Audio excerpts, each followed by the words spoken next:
Good morning, students. I hope all of you are doing well. This is the topic control and coordination. Though it is omitted by the CBSE, but it is an important topic for your higher classes. So the concept should be clear to you. It is not going to assess, but the concept should be clear to you. Already I started it before, and some part already I explained you. So fast recalling today, and then the subsequent part I'm going to explain you today.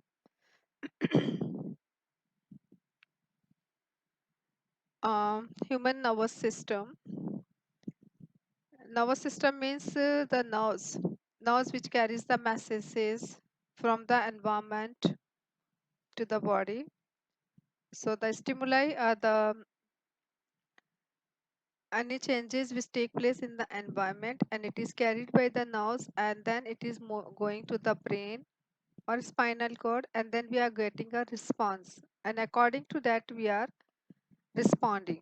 Okay, so this all definition, stimuli, respond, this all I have already explained in my previous videos, so you can go through it.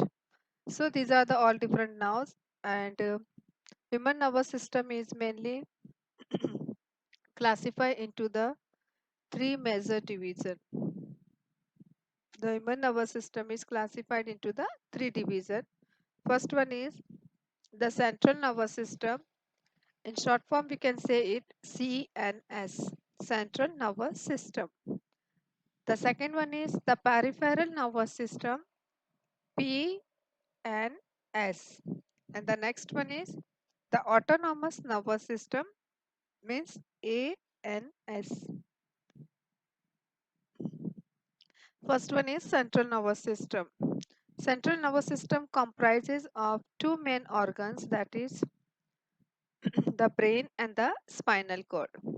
These are the two main organs which are doing the most of part of the control of our body. The controlling of our body, the different parts of the body has been done by the brain and spinal cord. Okay, so these are the two organs of the central nervous system. This is human brain, which is located in the upper part, means the head, and protected by the skull. The part of the skeletal system, that is skull, is protecting the brain, as it is the main organ of the body. The functions of all other part of the body is controlled by brain. The brain can be mainly divided into the three parts: midbrain, forebrain, and head hindbrain. As I told you, the brain is a very important part of the body, and it is protected by the cranium, the part of skull, as well as it is protected by these three layers. You can see the three layers. Okay, these three layers are known as meninges. They are protecting the brain, and between these meninges there is a fluid is present, and that fluid is known as cerebrospinal fluid. Clear? So brain is protected by the cranium as well as the meninges and cerebrospinal fluid. Forebrain is the largest part of the brain. Okay, the mostly the thinking process, the response we are doing through the forebrain. Then the midbrain, and then the midbrain, it is located between the hind and forebrain, and then the hindbrain. Hindbrain is having the three main parts, that is the cerebellum, pons, and medulla oblongata. The function of all these parts already I explained you. For your knowledge, you can go through that videos and you can uh, clear the concept. It is very interesting topic actually. This is pituitary gland. Here, look, you can see the size of pituitary gland. Okay, and here this is hypothalamus. Till the 8th standard, you have studied that the pituitary is controlling the all other endocrine glands. But here the hypothalamus is there, which is controlling the function of pituitary also. Understood? Now the next, spinal cord. spinal cord is protected by the, this is brain, and the hindbrain is an, here you can see it is connected to the spinal cord. Spinal cord is a bundle of nerves. A bundle of nerves is there. Okay, and it is located in the vertebra. It is protected by the vertebral column. These are the vertebrae. Clear? And inside this, you can see these nerves are there. And here you can see like this is connected to the eyes. These nerves are connected to the heart, the lungs, the stomach in this way. So here our posture is a very important thing. Sometimes what happen if your sleeping habit is not good, okay, and you are taking so many means the pillows and sleeping. While what happen these nerves are vertebrae are getting pressed, okay, and due to this vertebrae what happen the nerves also pressed, okay, they also get the pressurized, and what happen due to this sometime the persons are feeling the vertebra, which part vertebra is not properly, if your sitting habit is not good, okay, that time if your these vertebrae are affected by your posture, then inside the vertebra the nerves also get will be affected, and that part which vertebra is getting affected, that part will be behind that which vertebra which nerves are going, like you can see here, okay, which nerves are, that part will be also get affected, okay, the adverse effects are coming. So that's why we have to maintain our good sleeping habit as well as the posture also.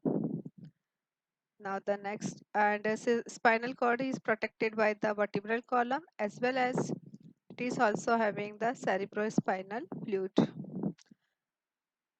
Now the next nervous system, that is the peripheral nervous system. These are the peripheral nervous system, all the nerves around the CNS. So the peripheral nervous system is composed of sensory neuron, which taking the messages to the brain or spinal cord, and in response, the response is bring back, okay, that is called motor neuron, and they are bringing the response back to the effector. Effector can be any glands or effector can be any muscles. Clear? So sensory neuron, motor neuron, as well as at the location where these nerves are located. There are the 12 pairs of cranial nerves. Cranial nerves means located here. And there are 31 pairs of spinal nodes, which is located here. These all combinedly make the peripheral nervous system. Understood? So two nervous system. First one is CNS, which is composed of brain and spinal cord. And peripheral nervous system means the nerves is taking the messages to the CNS and bringing back the response to the effector. And effector are which part? The glands and the muscles. Next, ANS. ANS means autonomic nervous system. It is further divided into the sympathetic nervous system and parasympathetic sympathetic nervous system. How it is works? Let me give one example.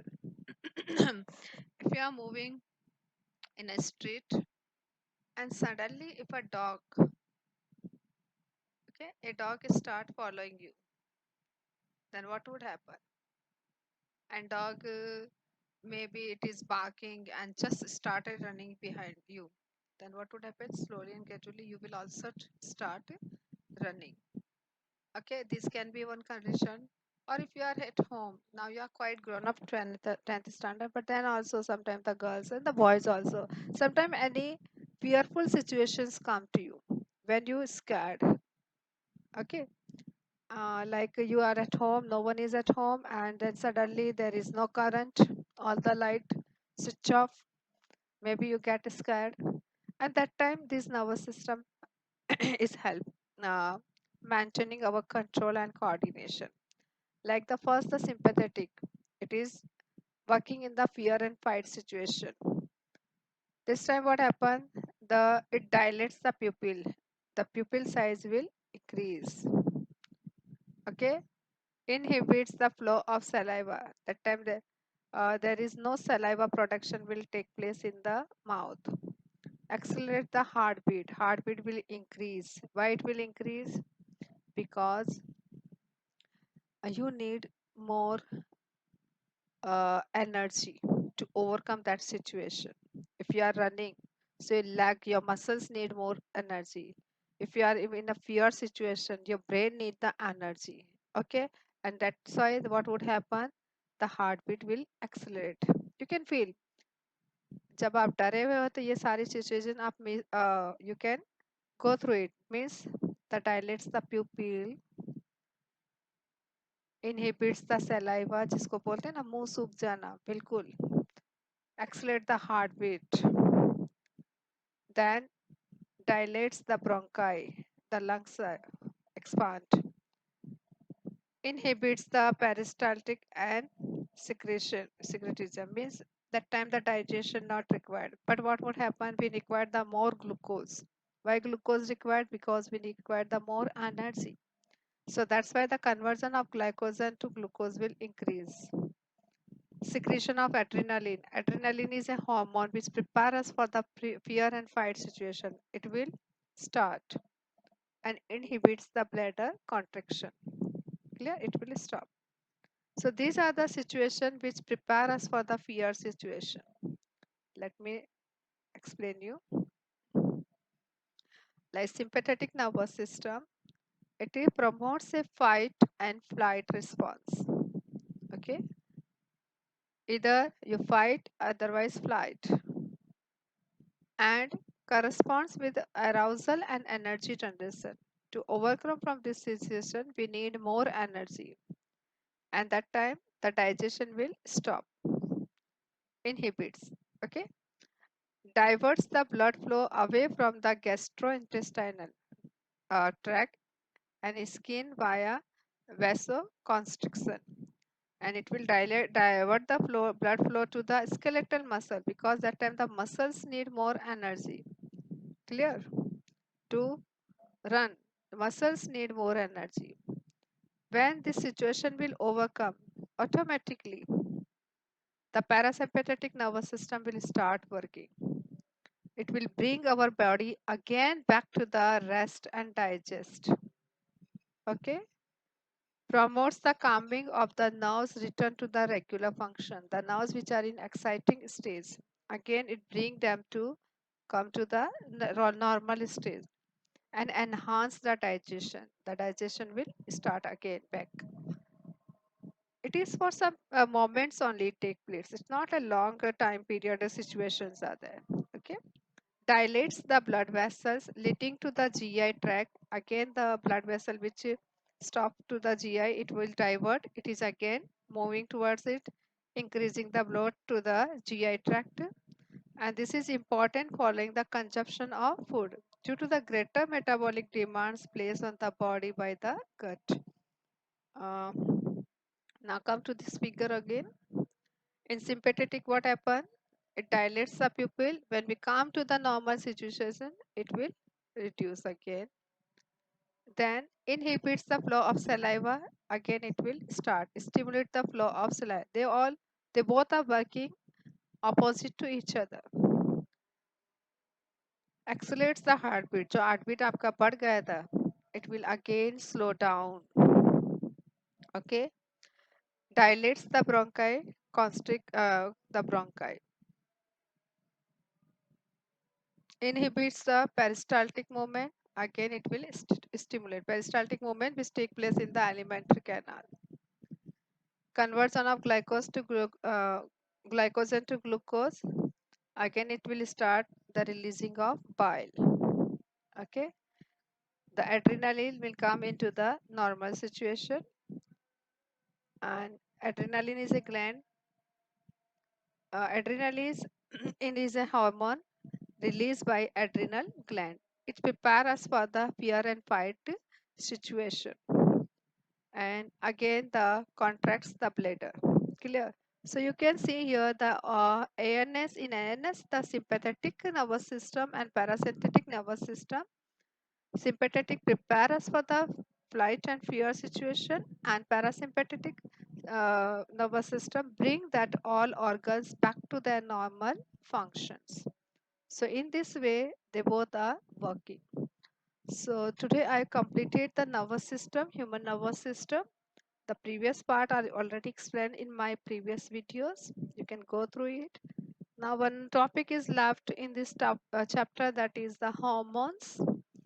That hormones I will explain you in my next classes. Okay. For this chapter, I'm not going to give you any notes point, etc. Just for your concept building, it is enough. So students, watch this video also, because it is having some important concept which can help you to give any outside school competition exam, as well as it is helping you in your classes in 11th and 12th when you are taking the science. Okay, all the best students.